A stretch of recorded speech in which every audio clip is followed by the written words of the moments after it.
Okay, so here is the DEB 2017 mock paper question 8. Okay, and I'm going to try this new format and see how it works. The nth term of a sequence is given by the formula Tn is equal to 5n squared. Tn is equal to 5n squared.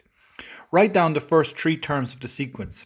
Okay, well, the first three terms are T1, T2, and then T3. Okay, so T1, well, that will equal, so instead of the Tn, we're replacing it with a 1. So what we'll do, we'll replace all of this with a 1 for the n. So 5 times 1 to the power of 2. Okay, so now I'll just solve that. 1 squared is 1. 1 times 5 is equal to 5. Okay, now let's do it for T2. T2 is equal to 5n squared, but we'll replace the n with the 2. So 5, 2 to be squared. So 2 squared is 4, and that's multiplied by 5. 4 times 5 is 20. Okay, now T3 is equal to 5, and instead of the n, we're going to put in 3 to be squared. Okay, so 3 squared, well, that's 9. So this becomes 5 times 9, which is equal to 45. So those are the first three terms, 5, 20, and 45. Is 1000 a term in this sequence? Justify your answer. Okay, so the only way to know if 1000 is a term in this, well, if you think about it, t to some number would equal 1000. Okay, but t to some number also equals 5n squared. And if I make this thing equal to 1000, it will solve what n is for me. So by just ignoring this, 5n squared is equal to 1000.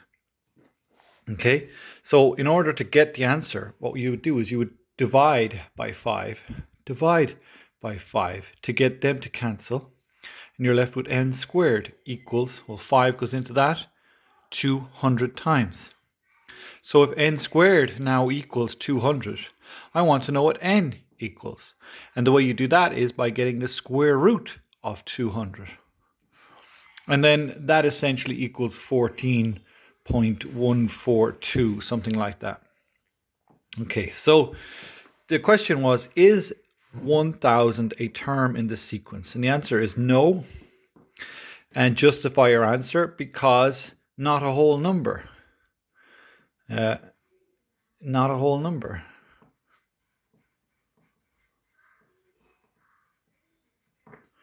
Okay. So that would have had to ended up being 14 or 15 in order for this to have worked, that T1000 was a term. All right, next part, we're looking at Stephen plays golf. The table below shows the average distance in meters. He regularly hits the ball with various golf clubs. So the putter, the 9-iron, the 8, the 7, the 6, and the 5, and the distance is going up. Now, is the pattern of distance shown in the table linear, quadratic, or exponential? Okay, so linear will be the first difference is constant. Quadratic, the second difference is constant. And exponential, is it doubling? Is it tripling? Is it quadrupling? So linear, the first difference is constant. That would mean 75, 80, 85, 90, 95, 100. Am I going up in a constant? I am. The difference here is 5, 5, 5, and so on, okay? All the way down. So the first diff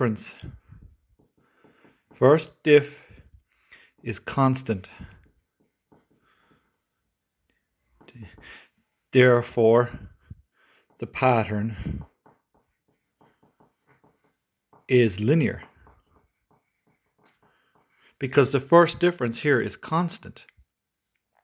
If it had gone where I had to do a second difference, okay, and I got a second set of different numbers, then that would have been the second difference and it would have worked out to be quadratic. But this time I got it. The first difference was constant. So it's linear. Okay. Now I'm going to move on to the next part. which reads, on the grid below, draw the graph showing the pattern of average distances for the different golf clubs. Well, we can see from here that the putter is 75. So the putter here goes to 75. It's right there. Now, I'm just going to go straight, because it's linear, I can just go straight to the last one. 5 iron is 100.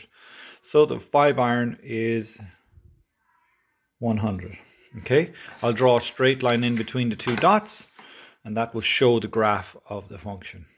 Now what I will do is I will fill the dots in of the other ones. So the 9 will land here, the 8 will land here, the 7, and so on. Okay, so the next part of the question says, use your graph or otherwise to estimate the average distance Stephen would expect to achieve with a 3 iron golf club. So he's going to hit it with a 3. So here we are with 9, 8, 7, 6, 5. So naturally 4, 3. Now he is going to hit somewhere here, but we don't know where it's going to hit. But if we had a line here, if I had a line coming from 3, straight up. Okay, and then if I extended my line on, where they cross would be the expected distance. Now the way I would figure it out is by coming straight across, and it lines up with 110. Okay, so my expected distance is here, 110. Okay, so I'm going to write the answer here. Answer 110 meters. Okay, and that's the full answer to the question, 110 meters. Okay, thanks guys. Any questions, put them into the chat.